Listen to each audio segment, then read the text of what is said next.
Princess Peach, Pauline, Ashley Graham, Elizabeth.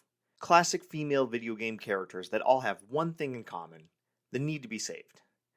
If not for the strong males in these games, these women would be stuck in castles, dungeons, towers, and dumpsters. And so was the way of video games. That is, until about 1996. In 1996, Core Design created a highly intelligent, athletic, strong English archaeologist that runs toward danger, not from it. This history buff, fluent in several languages and various methods of combat, can be seen in multiple games and movies with her signature dual pistols. Yes, Samus and Chun-Li may have started the trend of strong female protagonists, but Lara Croft really picked up the torch and ran with it. And while her intelligence, skill, and charm is staggering, there's another characteristic that Laura is known for.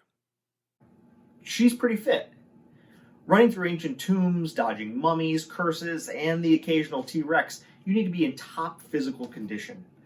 Unfortunately, she's a video game character, and normal people like you and I could never hope to achieve her iconic figure. Right?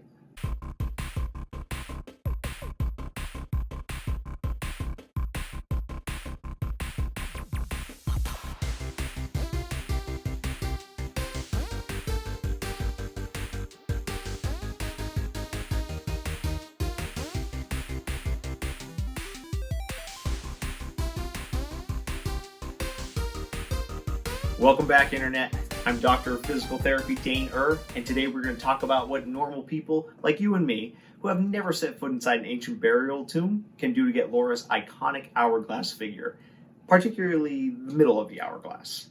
So, let's break it down. Before we get started, head down and hit the subscribe button, because right now, I'm just a man wasting his degree. But with enough subscribers, I'm a man wasting his degree with followers. Laura was raised an aristocrat and betrothed to the fictitious Earl of Farrington. At the age of 21, she survived a plane crash, which left her stranded in the Himalayas for 2 weeks. The experience spurred her to shun her former life and seek out other adventures around the world. Her exploits include time as a mercenary, big game hunter, and master thief. To accomplish these feats, one needs to be in excellent physical condition. So let's start with the basics. First, let's analyze what's going on here. Given her definition, visible musculature, and size, I would put Laura at about a 15% body fat range. She looks toned without having excessive musculature. She could definitely do some sit-ups, probably knows her way around a pull-up bar, and given her normal activities, I would say her core strength is pretty solid. Given that knowledge, we should focus on 2 important things: diet and core exercises. Yes, this is going to be the in-depth diet episode. While working to rehab patients after an injury, almost every single injury program, regardless of if it's a shoulder, broken leg, car accident, stroke, heart attack, all include abdominal and core exercises. This is because your core is the foundation of all your body's movement, your base of operations in division terms. If you have a strong core, everything else has a place to build off of. The muscles that we are going to be targeting with exercises are the rectus abdominis that make up the classical six-pack. This muscle helps with flexion of the trunk, or bending forward. Also the internal and external obliques that give the ever-elusive V, and are the main component of core support during movement. These muscles also work to rotate the trunk, or turn side to side. There are about 1 million ways to exercise the abs, and each feels worse than the last. So here's a few. Straight leg sit-ups. These target the rectus abdominis, or the classic six-pack. They can be done strict with no momentum to assist, or with arms touching back and then swinging overhead for added assistance. You would use one versus the other if you wanted to do a higher amount. I don't recommend only doing one or the other. Bicycles. These target the internal and external obliques. With hands lightly touching the sides of the head, bring one elbow to the opposite knee and then repeat on the opposite side, until death. Flutter kicks. These target the lower part of the rectus abdominis. Alternate raising and lowering the legs without touching the ground. They can be done with wide or short arcs. Knees to elbows.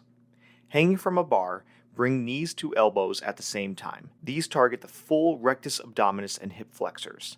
Again, these can be done strict or with a kipping movement. V-ups. Beginning with your hands above your head and your feet flat on the ground, bring both hands and one leg up and touch your toes. Return to the starting position and repeat with the opposite leg. These target the rectus abdominis, internal and external obliques. strict and kipping toes to bar. Bring your toes to the bar. Pretty simple, right? These target the full rectus abdominis. For a better understanding of how to use momentum and kip, the knees to elbows and toes to bar movement, please check out the kipping progression video on my page under the fitness exercises playlist. For a detailed explanation of performing these exercises, please check out the fitness exercises playlist on my page, and maybe even some of the other great content. I do highly recommend it. Now, let's talk about making those abs visible, because even the largest individual in the world has abs. They're just hard to see. So, having said that, how do we lose excessive fat, but more importantly, lose it in a healthy, sustainable way? You're going to hear a lot of buzzwords like metabolism and macros and carbs, proteins, but really it comes down to one thing at the end: calories. A normal human, just from living every day, burns 2,000 calories. If you burn 2,000 and take in 1,900 calories from food, you are at a 100 calorie deficit for the day, and you will lose weight, about a pound a week. So, how do you get to that calorie deficit? First off, the only good diet is one you can maintain, not for 24 hours or 3 months or a year, forever.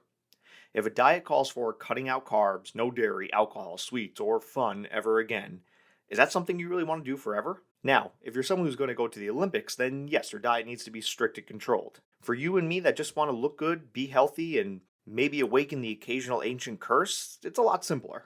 Look at what you're eating now and see what small changes you can make that add up to something big over time. If you have a lot of bread or pasta with every meal, cut it in half and add some veggies or more protein. They are just as filling, and you still get to eat your breads, but the veggies and protein that you substituted are usually a fraction of the calories that are in pasta. If you normally drink 3 cans of soda a day, drop it to 1 and drink water the rest of the time. If you love something like soda, it's hard to stop drinking it forever. It's a lot easier to decrease the amount. Ultimately, you are looking to take in less calories than you burn. Best areas to cut out calories are drinks and carbs. A single can of soda is 170 calories. A hard 20 minutes on a bike burns about 200 calories. So not drinking a can of soda is equivalent to about 20 minutes on a bike in terms of calorie loss. Snacking is another great way to cut out calories. As you see here, a bag of broccoli with buffalo sauce versus 1 Easter egg. If you want to go even further and talk about healthy meals, I try to keep a 30-30-40 ratio of my foods. 30% should be protein. This should include egg whites, fish, poultry, lean beef, or low-fat dairy, about the size and thickness of your palm. 30% should be healthy fats. These include foods like avocado and peanut butter. 40% should be carbs. And when I say carbs, I mean veggies and a little bit of fruit. You can get super into weighing and measuring and get frustrated, or you can just eyeball it.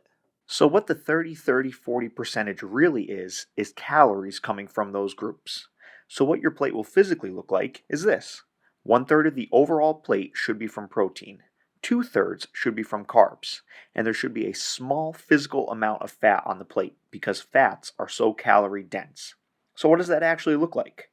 Here we see some avocado on top, carbs from the jalapenos and bread, and lots of pulled chicken. Or here, chicken for protein, veggies and rice for the carbs, and a nice chunk of avocado. Or this, salmon as the protein, some fruit, lots of veggies, with some olive oil covering them as a healthy fat. In the end, everyone wants to look like Laura. But looks should never be the goal. Good health and fitness should be the goal. Lucky for us, healthy and fit typically has a great side effect, and that's typically looking like Laura. Remember, my friends, strive for health, strive for fitness, strive to be the best version of yourself. Ultimately, be happy but never satisfied. If you have suggestions on future characters that you'd like to see, leave them in the comment section below. And stay tuned for our next video on how you too can steal one of Spider-Man's signature moves. Thanks for watching. Much love. Bye.